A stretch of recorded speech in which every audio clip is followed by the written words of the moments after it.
choisir un petit, un grand, un minus, comme tu veux. Ouais, je vais faire avec un grand, doucement. De toute façon, ça sera juste une plateforme. Bon, moi, j'aime bien faire des mouvements d'épaule. Je fais pas trop de mouvements de jambes. Donc, je vais vous montrer le Morote Tsunage.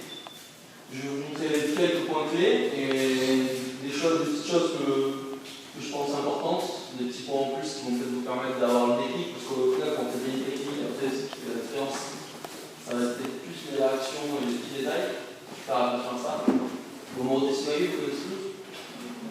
Voilà. On va faire un Tsunage. On part.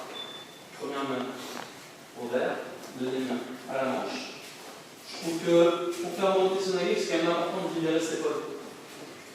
L'adversaire, il va essayer de s'y gaucher, il va essayer de repasser dessus. C'est important de profiter justement du moment où il veut monter. De ne pas laisser tout le temps de se faire un peu de cette ouverture. Il faut créer un peu d'ouverture. Le pouce, il ne faut pas tout le temps l'avoir fermé. Fermé là, sinon on n'arrive pas à tourner sur le. C'est un peu plus dur à faire que l'idée de aiguille pour ça. Ce qui est important, c'est quand vous allez tourner, justement, réussir à relâcher. Vous allez mettre votre coude à l'intérieur. Bien comme ça. Alors, je monte. Tac, tac. Et vous allez venir fléchir sur les jambes. Hop. Vous faites basculer l'adversaire. J'ai un bon idée. Alors, ce qui est important, l'un des points clés, c'est déjà aussi de ne pas laisser le coude partir pour loin derrière.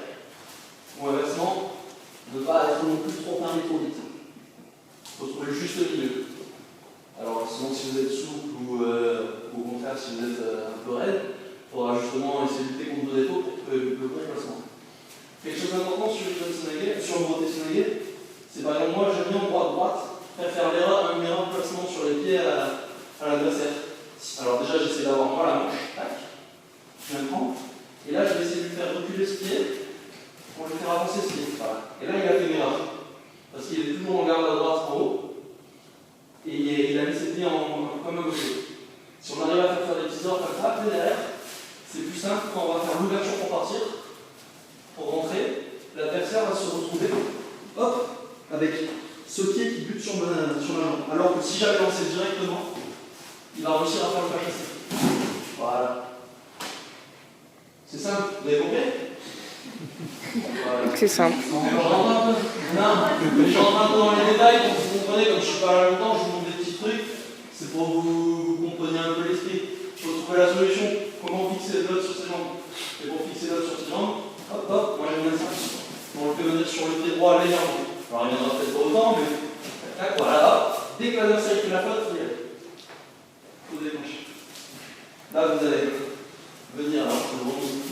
Tac. Ce qui est important aussi avec le Morote, je disais d'ouvrir, c'est aussi au moment où on lance le Morote, c'est pas d'aller directement là. Si on va directement là, il le sent, il esquive. Alors que si on le fait un peu partir vers là,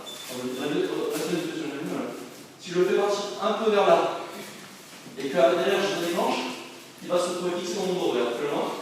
Donc, voilà. Non, fais juste. Regardez. Hop. Là, ça va être plus dur pour lui d'esquiver. Hop. Si jamais je fais direct là, non, si je fais direct là, voilà, il va aller direct là, il va réussir un petit peu facilement. Si je fais, j'ai fait un double petit appel, main droite, hop, je suis revenu à gauche.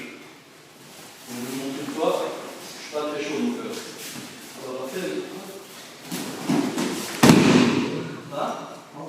Et le dernier point pour gagner, j'essaie de vous donner des petites astuces, des choses importantes. Pour le gagner, ce qui est important, c'est de finir. Le gagner, c'est quand on finit son mouvement. C'est la fin, c'est la chute.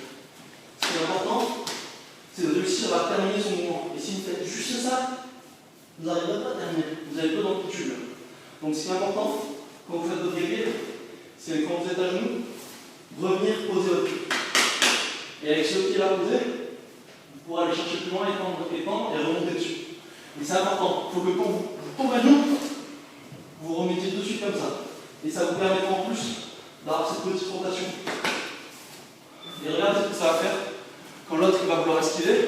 Si je suis placé là, hop, je vais réussir à remonter dessus et à finir le mouvement. Voilà. J'ai essayé d'un peu de. Parce que vous voyez, il y a comme on l'apprend en classique, les deux pieds sur la même ligne, tout ça. Mais après, c'est des petits détails qui font que l'adversaire va tomber ou pas. Voilà, donc je voulais vous montrer ça. Alors, je vais vous laisser un peu essayer. Mais comme on n'est pas nombreux, je vais vous donner des petits conseils personnalisés.